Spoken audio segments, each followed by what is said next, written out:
जय हिंद। इस वीडियो में हम देखेंगे कि हमारे अभी जो इसरो के वैज्ञानिक है तपन मिश्रा जी, इन्होंने क्या खुलासा किया है और आज़ादी के बाद अब तक हमारे जितने भी टॉप रैंक के जो जितने भी सीनियर साइंटिस्ट रहते हैं वो किसी न किसी हादसे में कैसे मर जाते हैं। तो जो हालिया घटना हुई है वो 6 जनवरी को तपन मिश्रा जी ने अपने फेसबुक पर अपना बताया, जानकारी दी कि इन्हें कई बार जानलेवा इन पर हमला किए गए थे। पहले ये समझ जाइए कि ये इसरो के कोई छोटे मोटे वैज्ञानिक नहीं है, बहुत बड़े वैज्ञानिक है। इसरो के जो रडार कमांडिंग सेंटर है उसमें इन्होंने अपना बहुत बड़ा योगदान दिया है। जो हमारे इनसेट सीरीज के जो सैटेलाइट है उनमें हो गया इनका योगदान। इवन कि ये भारत के जो इसरो की एक संस्था है इसरो एप्लीकेशन सेंटर, उसके ये डायरेक्टर है, यानी एक तरह से पूरा मैनेजिंग इन्हीं के कंट्रोल में रहता है। तो ये इसरो के एक बहुत ही सीनियर साइंटिस्ट है। इन्होंने कहा कि इनके ऊपर कई सारे दबाव बनाए गए।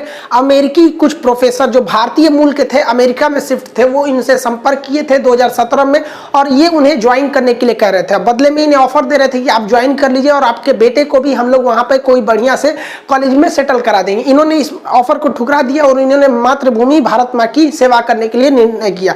लेकिन इन्होंने बताया कि मई 2017 में खाने में आर्सेनिक मिला दिया गया था। अब आर्सेनिक जो है वो एक ऐसा पदार्थ होता है जो रंगहीन गंधहीन होता है। ये आपको खाने में मिला दिया जाएगा तो ना उसका कलर चेंज करेगा, ना स्मेल आएगा, ना कोई टेस्ट आएगा, इसे कोई पता नहीं चलता है यहाँ पर। और ये क्या, इसकी सबसे बड़ी खराबी ये होती है कि अगर इसकी थोड़ी सी भी मात्रा अगर आप में चली गई, हालांकि हम आपको जब रेलवे वाला बैच पढ़ाए थे तो उसमें हम बताए थे कि आर्सेनिक से हमें क्या हो जाता है, व्हाइट फुट नामक रोग हो जाता है, कैडमियम से इटाई रोग होती है, किडनी खराब हो जाती है, मरकरी यानी पारा से हमें मिनीमाता नामक रोग हो जाता है, ये नाइट्रेट से ब्लू बेली सिंड्रोम हो जाता है, आयरन से लीवर सिरोसिस, फिर कॉपर से विल्सन नामक रोग होने लगते हैं। तो ये सारी चीजों को हम आपको बैच में बताए थे।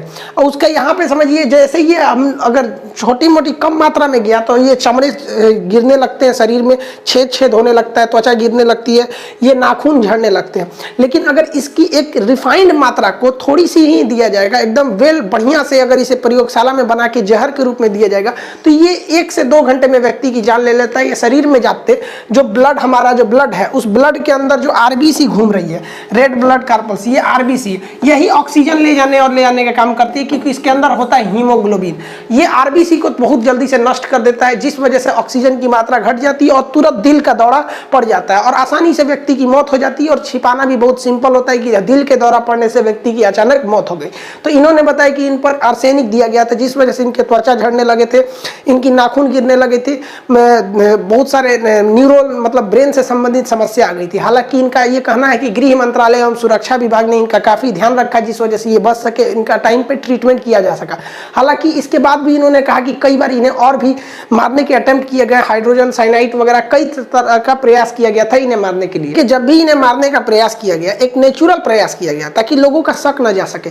जिस बंगले में ये रहते थे, इनके घर में जो लॉन था जहां ये टहलते थे, वहां केले के कुछ पौधे लगाए गए थे, वहां से अक्सर सांप निकल जाया करते थे, जिसको ये लोग मार देते थे। कोई इस सांप से नुकसान नहीं हुआ। लेकिन बाद में इनको जब पता चला कि ये सांप मतलब एक सुरंग से आ रहे हैं, वो सुरंग को जब बंद किया गया तो सांप निकलना बंद हो गए थे। इसका मतलब इनके घर तक बाहर से कोई सुरंग बनाई गई थी, लेकिन इन्वेस्टिगेशन किसी ने नहीं किया कि ये सुरंग आ कहां से रही है।